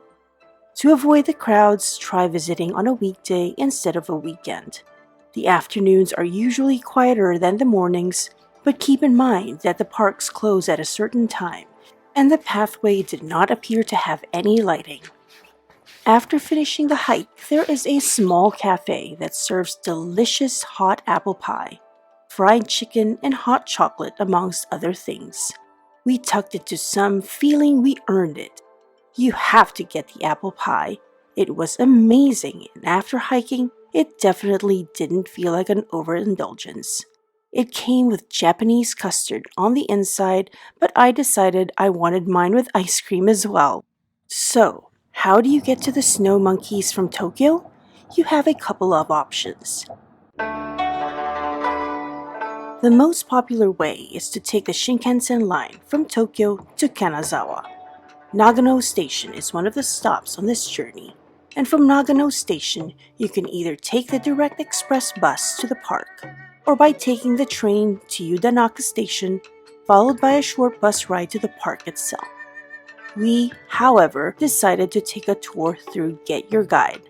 You'll find a link to the tour we decided to take at a discounted price in the description below. After 2 weeks of averaging 20,000 steps per day, our legs were so achy we decided to take the most relaxing way to travel to and from the park. And we are so glad we did. The long travel time allowed us to rest. It took us 3.5 hours each way, but our driver stopped halfway at a service station where we were able to take some bathroom breaks, eat, shop, and enjoy cups of free green tea.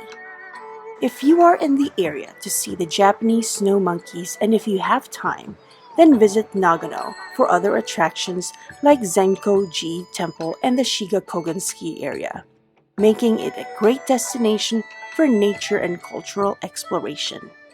We didn't have much time, so we headed straight back to Tokyo, enjoying a well-earned rest on the way home. After returning to Tokyo, we explored Akihabara and savored a delicious meal at a local yakitori restaurant. They serve traditional yakitori dishes unlike those found on street vendors. Just like this smoked cheese sticks and bacon with lemongrass.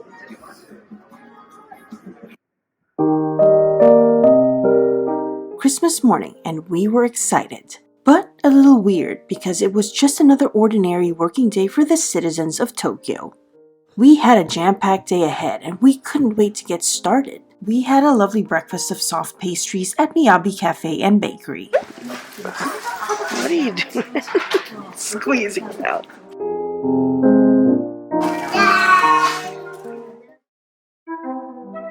After breakfast, our first stop was Team Lab Borderless.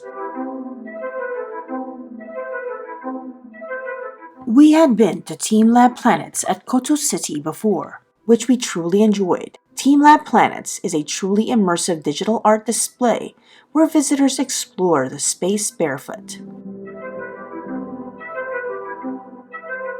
We really enjoyed our experience there, so we were looking forward to seeing what Team Lab Borderless was like. As soon as we stepped in, I was mesmerized.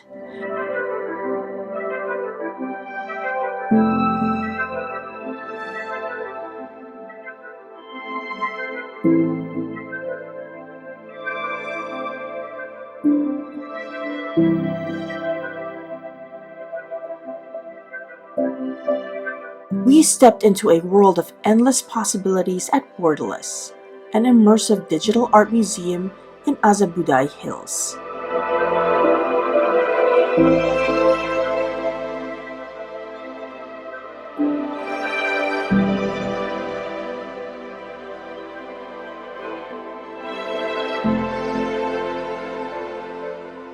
Created by the talented art collective Team Lab, this place is a magical place where artworks blend together seamlessly, creating an ever-changing art experience.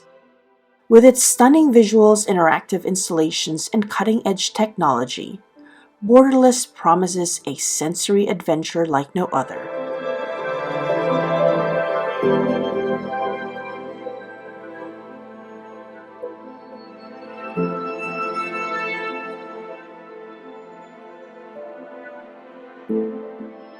But our favorite part of this amazing attraction is the tea house, where you'll witness flowers bloom in your teacup. It's an amazing artwork display unlike any other.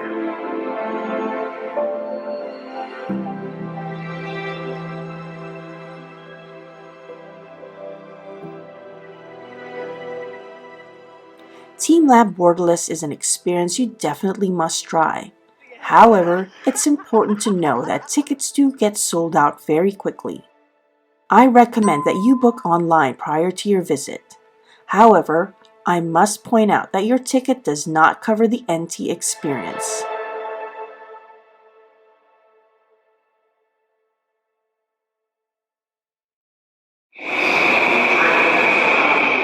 Just a few stops away by train is the Imperial Palace, the main residence of Japan's royal family.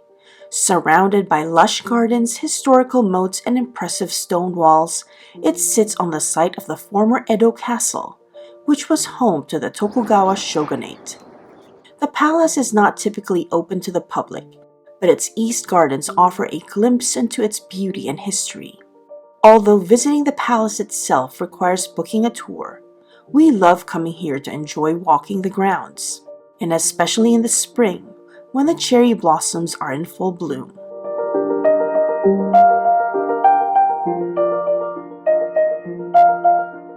Strolling along one of the Edo Castle's moats, the Chidorigafuchi, is one of the most picturesque spots you could ever imagine.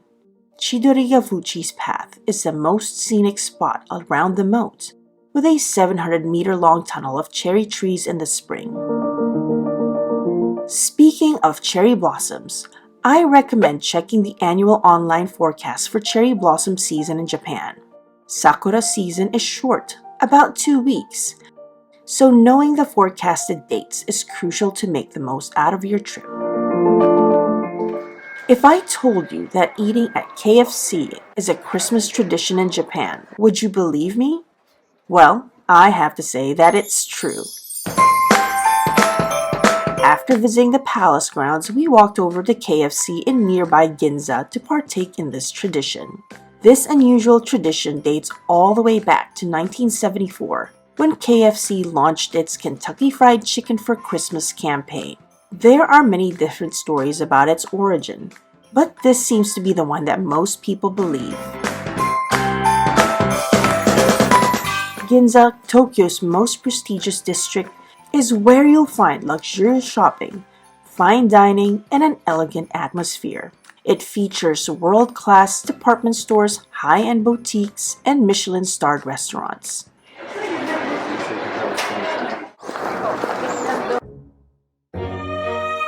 No trip to Tokyo is complete without visiting Asakusa, a lively historic district in Tokyo, known for its rich cultural heritage and vibrant street life. At the heart of Asakusa is the Sensoji Temple. This is Tokyo's oldest and most famous Buddhist temple. Founded in the 7th century, it attracts millions of visitors each year. The temple is also famous for its bustling Nakamise shopping street that leads up to the main hall.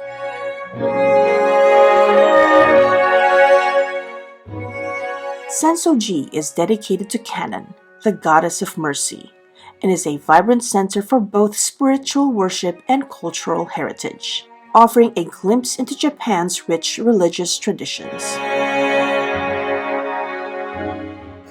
People come to temples and shrines to draw omikujis, small papers of fortune. If you draw a bad fortune, you'll have to tie them to this rack. The temple's opening times vary between seasons, from 6 a.m. to 5 p.m. from April to September, and from 6:30 a.m. to 5 p.m. from October to March.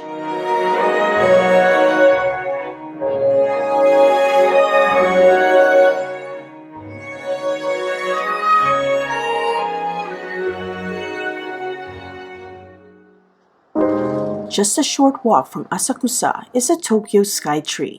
The Tokyo Sky Tree is a prominent broadcasting and observation tower located in Sumida. Standing at a remarkable 634 meters or 2,080 feet, it's the tallest structure in Japan. The Sky Tree also features a shopping complex with many shops, restaurants, and cafes.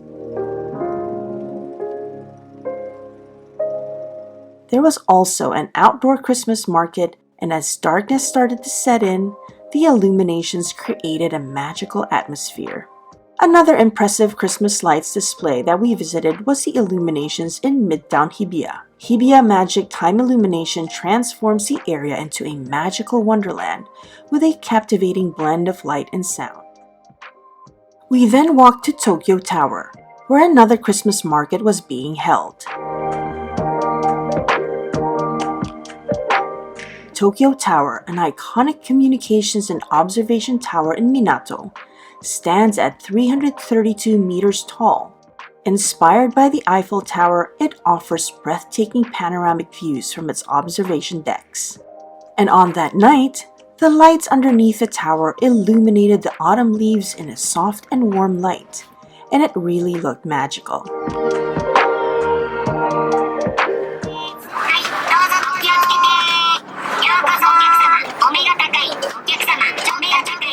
If I had told you that we traveled to a place just to spend 10 minutes staring at a billboard, you'd probably think I was crazy. But let me tell you, that's exactly what we did in Shinjuku because of this. Just check out this 3D cat billboard. It looks like it's about to jump off the screen. You can find this opposite the Shinjuku Station East exit. And trust me, I wasn't the only one staring at this thing for what seemed like forever. Shinjuku is one of Tokyo's most vibrant and diverse districts, known for its bright lights, towering skyscrapers, and endless energy. It's a hub for shopping, dining, and entertainment.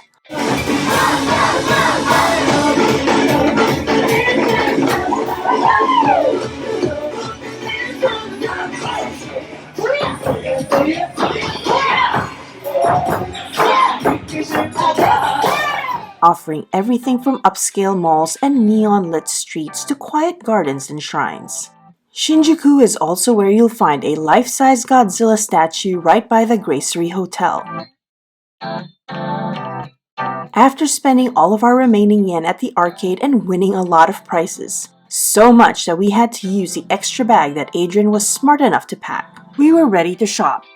And of course, no trip to Tokyo would be complete without visiting a Don Quijote store. Don Quijote, often called Donki, is a popular discount store chain in Japan. It's a one-stop shop for just about anything. Let me warn you though, shopping in a Don Quijote store can be hard work because it's always packed with people. Here's a top tip. A lot of Don Quijote stores are open 24 hours, 7 days a week, just like this one in Shinjuku. If you can, try to shop during odd hours to avoid the crowds. And don't forget to take your passport with you to take advantage of tax-free shopping.